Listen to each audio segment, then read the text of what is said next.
Bible in a Year Live Chronological Project, Week 4, Day 4, Names of God Bible. Can a human be of any use to El, when even a wise person is only useful to himself? Is Shaddai pleased when you are righteous? Does he gain anything when you follow the path of integrity? Does God correct you and bring you into a court of law because you fear him? Aren't you really very wicked? Is there no end to your wrongdoing? For no reason you take your brother's goods as a security for a loan and strip them of their clothes. You don't even give a tired person a drink of water, and you take food away from hungry people. A strong person owns the land, a privileged person lives in it.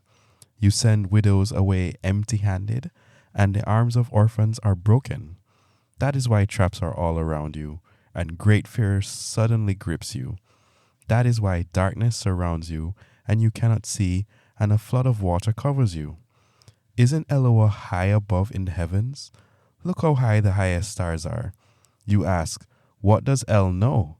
Can he judge anything from behind a dark cloud?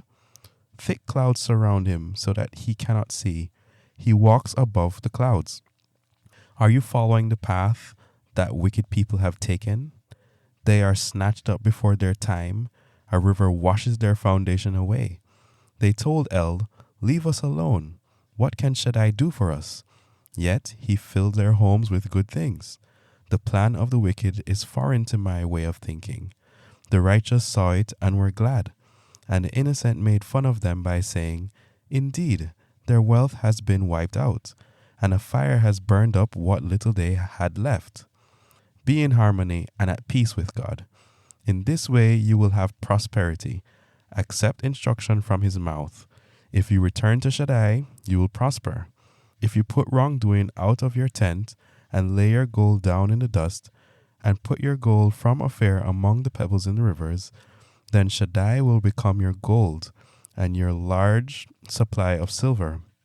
Then you will be happy with Shaddai, and look up towards Eloah. You will pray to him, and he will listen to you, and you will keep your vow to him. When you promise to do something, you will succeed, and light will shine on your path. When others are discouraged, you will say, cheer up. Then he will save the humble person. He will rescue one who is not innocent. That person will be rescued by your purity. Then Job replied to his friends, my complaint is bitter again today. I try hard to control my sighing. If only I knew where I could find God. I would go where he lives. I would present my case to him. I would have a mouthful of arguments. I want to know the words he would use to answer me. I want to understand the things he would say to me. Would he sue me and hide behind great legal maneuvers? No, he certainly would press charges against me. Then decent people could argue with him, and I would escape my judgment forever. However, if I go east, he isn't there. If I go west, I can't find him. If I go northward, where he is at work, I can't observe him. If I turn southward, I can't see him. I can't find him because he knows the road I take. When he tests me, I'll come out as pure as gold. I have followed his footsteps closely. I have stayed on his path and did not turn from it. I have not left his commands behind. I have treasured his words in my heart. But God is one of a kind. Who can make him change his mind? He does whatever he wants. He will carry out his orders concerning me as he does with so many other things. That is why I'm terrified of him. When I think of it, I'm afraid of him. El has discouraged me. Shaddai has filled me with terror. But I am not silenced by the dark or by the thick darkness that covers my face. Why doesn't Shaddai set aside times for punishment? Why don't those who are close to him see his days of judgment? People move boundary markers. They steal flocks and tend them as shepherds. They drive away the orphan's donkey. They take the widow's ox as security for a loan. They force needy people off the road. All the poor people of the country go into hiding, like wild donkeys in the desert.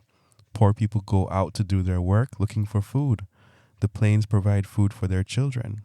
They harvest animal food in the field to feed themselves.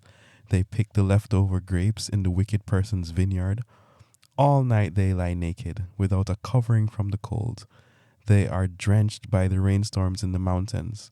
They hug the rocks because they can't find shelter. People snatch the nursing orphan from a breast and take a poor woman's baby as security for a loan. That is why the poor go around naked. They are hungry, yet they carry bundles of grain. They press out olive oil between rows of olive trees.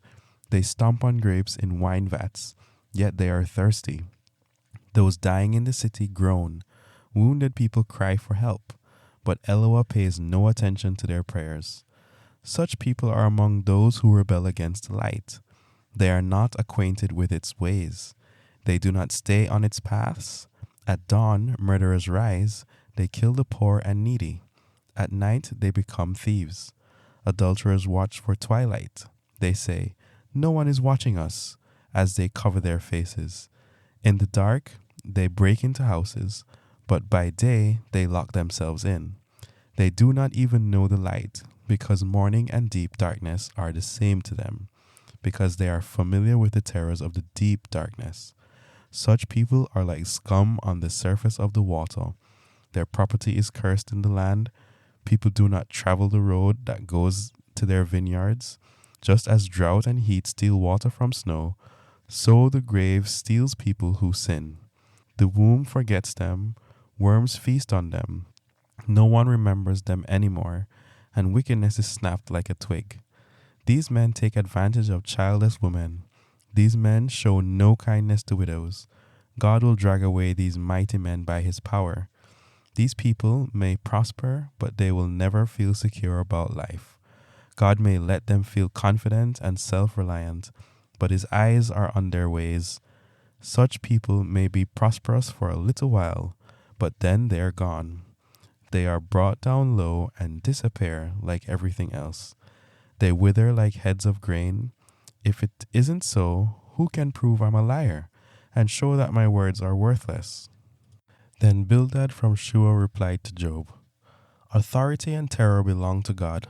He establishes peace in his high places. Is there any limit to the number of his troops? Is there anyone whom his light does not rise? How can a person be righteous to El? How can anyone born of a woman be pure?